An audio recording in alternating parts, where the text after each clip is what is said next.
Nagsimulang kumalat ang takot sa Golpo matapos ipakita ng mga satellite images na walang mga oil tanker sa mga loading dock ng isla ng Karg na siyang pangunahing labasan ng langis ng Iran. Noong Mayo 13, 2026, ang babala ay hindi galing sa talumpati ng Tehran o pampublikong banta sa Washington, kundi sa kawalan sa dagat. Natagpuang walang galaw ang terminal na tumatanggap ng mga barko para mag-load ng langis habang may malaking mansa ng langis malapit sa isla at pinananatili ang pressure ng hukbong dagat ng US sa trapikong konektado sa Iran.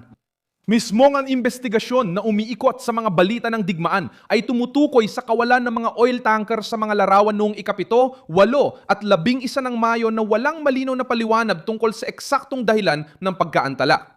Ikukuwento ko na sa'yo lahat ng yan pero ngayon siguradong gugustuhin mong nakasubscribe ka sa channel para manatiling updated, impormasyon sa real time sa pinakamagandang kondisyon. Dekalidad na pamamahayag na naranasan mo na. Sa pamantayan ng kredibilidad, Milson Alves, ang Karg ay hindi basta-bastang isla para sa rehimen ng Iran. Ito ang puso ng langis ng Iran. Kapag nawawala ang mga barko ron, mabigat ang mensahe. Sinusubukan ng Tehran na protektahan ng mga barkong nanganganib habang ang terminal ay nahaharap sa pagtagas, blockade, takot sa pag-atake at problema sa lohistika. Ayon sa Reuters, nakita sa satellite images ang kahina-hinalang mansa ng langis noong ika-6 hanggang ika-8 ng Mayo.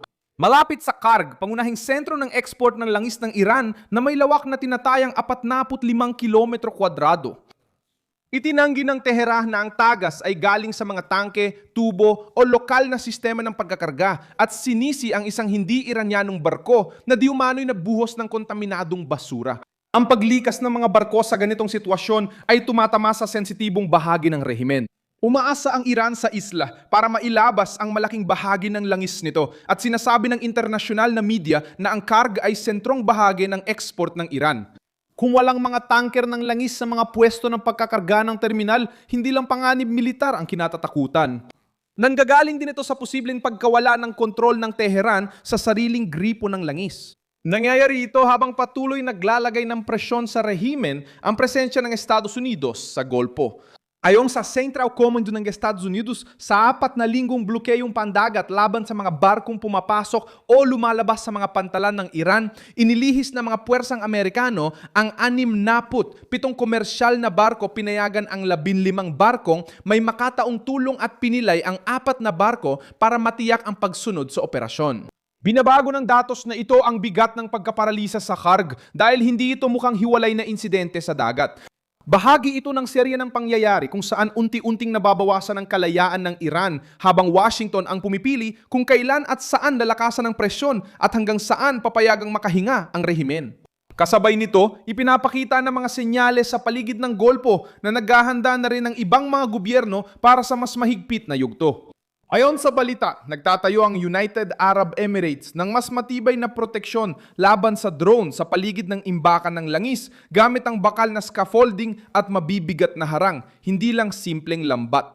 Malinaw ang lohika, kung lumalayo ang mga oil tanker sa Karg at biglang pinoprotektahan ang estruktura ng enerhiya sa ibang bahagi ng Golpo, nauunawaan ng merkado na hindi lang nasa papel ang panganib. Dito, nagiging simple ang sitwasyon. Kung inalis ng Tehran ang mga barko mula sa pangunahing isla ng eksportasyon, pinoprotektahan ng rehimen ang natitira nilang ari-arian bago pa lumaki ang pagkawala.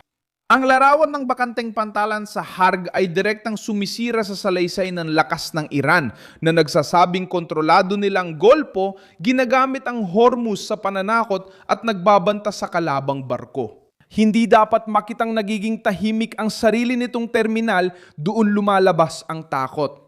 Hindi ito takot na parang pagsabog sa screen. Takot ito ng sistemang nagsisimula ng ilikas ang pinakamahahal nitong mga pag-aari dahil alam nitong maaari itong maging target, ebidensya o malugi. Ang kwento ni Karg ay tumutulong maintindihan kung bakit hindi dapat ituring na maliit na bagay ang detalyeng ito. Sa digmaan sa pagitan ng Iran at Iraq noong 1900 at 80 itinuring ang isla bilang pinakamahinang bahagi ng langis ng Iran. Iniulat ng British press na pinalakas ng mga puwersang Iraqi ang mga pag-atake sa paligid ng Karg noong 1984, pangunahin sa pamamagitan ng lakas himpapawid at minang pandagat. Iniulat din ng Los Angeles Times noong Pebrero, 1988 at 88 ang mga bagong pag-atake ng Iraq laban sa pangunahing terminal ng langis ng Iran sa Golpo. Noong panahong iyon, tinatarget ng Baghdad ang ekonomiya ng digmaan ng Tehran dahil alam nilang langis ang pinagmumulan ng pondo ng Iran. Ngayon, ang larawan ng mga nawawalang barko mula sa terminal ay muling bumabalik sa estratehikong alaala. Kapag nanganganib ang hard, hindi lang ito isyung militar. Ito ay pinansyal, psikolohikal at politikal. Ang pagkakaiba ngayon ay hindi lang kalabang regional ang hinaharap ng Iran na sumusubok pigilan ang kanilang pag-export. Hinaharap niya ang mas malawak na presyon gaya ng blokeyong pandagat ng Estados Unidos, nakaalertong pamilihan ng enerhiya, pinalalakas na depensa ng mga bansa sa Golpo at mga mamimiling gustong tiyakin ang ligtas na daan sa lalong maselang ruta. Nung digmaan nung dekada 80, nakakapag-iba pang Teheran ng operasyon, ruta at nakakalaban kahit magastos. Leon, nakikita ng satellite ang bawat galaw. Ang bawat nakatigil na oil tanker ay senyales sa merkado at bawat mansa sa dagat ay nagdudulot ng hinala sa seguridad ng infrastruktura. Maaring idahilan ng rehimen na ibang barko ang nagdulot ng mansa pero hindi nito maitago ang mas mahalagang detalye. May mga terminal na walang normal na galaw ng mga oil tanker. Ipinapakita ng ibang bansa kung bakit nakakatakot ang pag-alis ng barko.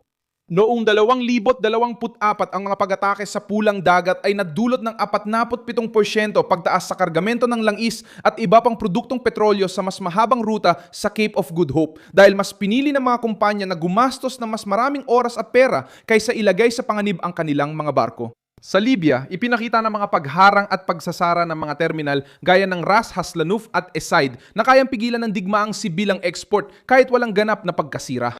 Isa pang bagay na nagdulot ng mas matinding pagkabahala sa rehimeng Iranian ay ang paggalaw ng mga Amerikanong eroplanong pandigma na ipinadala malapit sa sona ng digmaan ng Iran. At ang pinakamalakas na senyales ay lumitaw sa Prince Sultan Air Base sa Saudi Arabia. Sa mga balitang kumakalat, ipinapakita ng mga larawang satellite ang pagdating ng humigit kumulang 15 F-16 na eroplanong pandigma sa lugar. Umabot na sa 50. Tatlo ang bilang ng mga nabanggit na modelong eroplano. Sa base, tuloy-tuloy ang kilos ng eroplano, mga eroplanong pangkarga, mga eroplanong pang-refuel at mga bombarderong B-1B kaugnay sa gitnang silangan. Ang pinakabagong bahagi na tumutulong magpanatili ng ganitong klima ay nagmula sa Air and Space Forces na nag-ulat ngayong araw na tinatayang umaabot na sa humigit kumulang $29 bilyong ang gastos ng Pentagon para sa mga operasyon laban sa Iran. Kabilang pa nga ang mga nasirang sasakyang panghimpapawid at mga sasakyang pang-refuel mismo sa base ng Prinsipe Sultan. Ibig sabihin, hindi lang basta detalye ang base na ito. Naging totoong bahagi na ito ng digmaan, tinamaan, pinatatag at pinanatili bilang isang punto ng panggigipit mula sa himpapawid ng Estados Unidos malapit sa Iran. Malaki ang epekto ng pagdating ng mga fighter jet lalo na't kasabay ito ng iba pang senyales ng militar kaugnay ng krisis sa Iran. Iniulat na yun ng espesyalistang site na Itamil Radar na ang mga bombarderong B-1B Lance ng hukbong himpapawid ng Estados Unidos ay patuloy na nagsasagawa ng mga misyong pangmalayuang saklaw. Umalis mula sa base ng RAF Fairford sa United Kingdom patungong silangang Mediterranean, inuulit ang pattern na napansin nitong mga nakaraang araw matapos ang tigil putukan sa Iran. Iniulat ng Reuters na inatake ng Saudi fighter jet ang mga target ng mga milisyang suportado ng Tehran sa Iraq noong digmaan, kasunod ng mga pag-atake ng drone at misil sa Saudi Arabia at ibang mga bansa sa Gulpo. Hindi lang eroplano ang dinadala ng Washington sa rutina. Ang Estados Unidos ay nagpapanatili ng mga fighter jet, bomber, cargo plane at mga eroplanong pang-refuel sa posisyon upang pigilan ng Iran na gawing malayang sona ng militar na pananakot ang Gulpo. Pwedeng subukan ng Tehran kontrolin ang kwento, pero di nila makokontrol ang epekto ng mga bakanting pwesto sa daungan. Ang mga nakatigil na kargamento ay nagpapakitang hindi normal ang sitwasyon sa rehimen. Itinayo ng Iran ang kanilang presyon sa takot na isara ang Golpo, pero ngayon nakikita nilang lantad, binabantayan at walang galaw ang mismong sentro ng kanilang eksportasyon na siyang nagpapasok ng pera. Ako si Milson Alves, isang internasyonalista. Layunin kong bigyan ka ng tamang impormasyon araw-araw. Ang mga link ng balita ay nasa video description. I-like ang video, mag-subscribe sa channel at sa huli, tingnan ang mga komento para maging aktibo sa komunidad ni Milson Alves. Subscribe!